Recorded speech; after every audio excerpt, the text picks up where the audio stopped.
12 years ago, when I was exploring Kalos in Pokémon X and Y, I never could have imagined that I'd be revisiting the same region a decade later, with the series' arguably biggest innovations to date. Jump forward to today, and after an hour of playing Pokémon Legends ZA, I believe it has what it takes to rejuvenate Game Freak's tried and tested RPG formula. In this extended play session, the star of the show, the real-time combat system, is given even more of a chance to shine than it was during my shorter Gamescom demo. Following my previous 20 minutes with the game, I was already pleasantly surprised by how engaging lower-level fights feel in the RPG, with battles that would have been a dull series of back-and-forth tackles transformed into something much more fast and frantic, arguably demanding actual thought.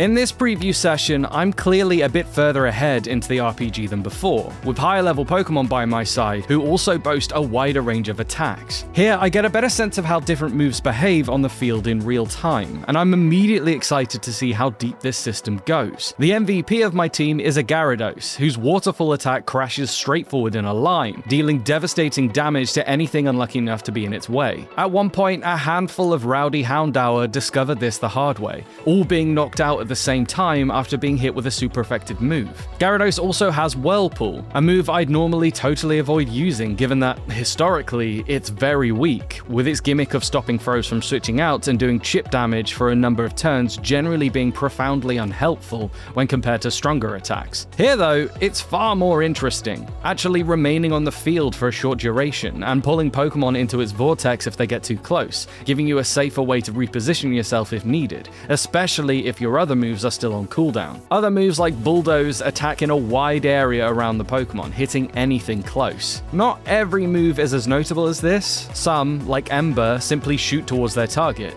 but I was very pleased to see how much thought has gone into differentiating moves beyond their attack power and status effects. It's clear that there's going to be good reason to try out even the moves you'd normally overlook when playing the turn-based games, as the effects and situational benefits they offer in Legends ZA might just make them worthwhile. Higher power doesn't seem to be everything here, and I love the idea of underused options potentially being used in strategies that weren't previously feasible. On the flip side of attacking, something I didn't notice during my shorter demo last month was the fact that healing items now have a cooldown during battles too. During the middle of a fight with a particularly tough Alpha Houndoom, my trusty Gyarados falls, and nothing else on my team is able to withstand its attacks. Thankfully, I have a pile of revives and potions in my bag, but after bringing the big old fish back into the fray, I'm quickly struck with the realization that I can't immediately bring it back to full health. Use one item when actively engaged in combat and a bar appears on your screen, gradually depleting to indicate when you can use another. Admittedly, this initially caught me off guard, and my poor Gyarados paid the price, again.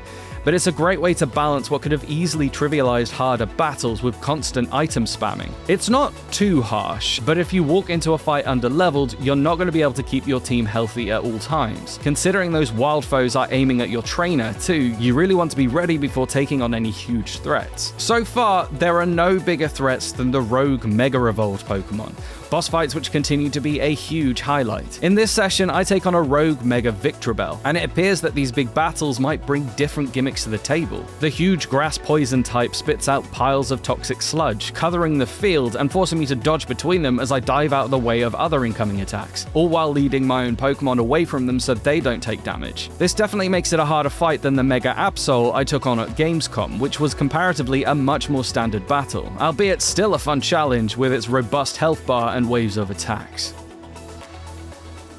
If there's anything I'm still concerned about, it's Lumiose City as a setting. How interesting will it be to stay in one city for an entire RPG? Some of my exploration has partially alleviated these worries. There are plenty of smaller details to spot that bring the city to life. I spend arguably too long squeezing my trainer into a tiny souvenir stall to look closely at the postcards on the shelves, each decorated with adorable Pokemon art. I even spot a manhole cover adorned with a Holucha design, making me wonder if there are any more like this hiding elsewhere. It's clear that the dev have put effort into making areas feel fuller with the verticality of the wild zones too. The wild zone I explored during the preview session, for example, isn't just a section of road.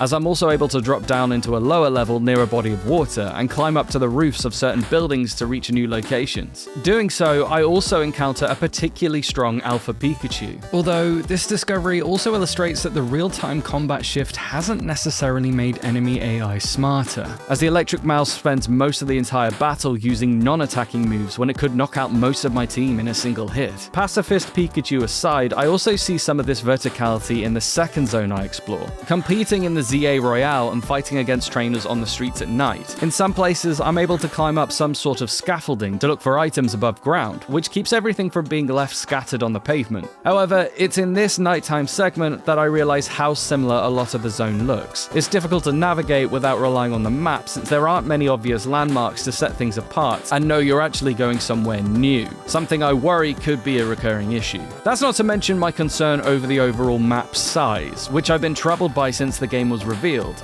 But that's not something I'm able to measure in just 1 hour of gameplay. All in all though, I'm still very optimistic about Pokémon Legends ZA. I've been playing Pokémon for 17 years, and after many successful Nuzlocke challenge runs and plenty online battles against fellow trainers, I've been very confident in my skills for the best part of 2 decades. With Legends ZA though, I feel like I have so much to learn about its new combat mechanics, as the experience so far feels like relearning so much of what I knew, especially after seeing just how different certain moves can behave compared to the turn-based games. It's safe to say that even the most hardened veterans won't just be able to rely on their old knowledge of the series when revisiting Lumiose City, and I'm excited to see what this means not just for this game, but for the series' future. So, what are your thoughts on this new Pokémon title? Are you excited to revisit Lumiose City? And how do you feel about these new battle mechanics? Let us know and stick with GamesRadar for the latest on the greatest games of 2025.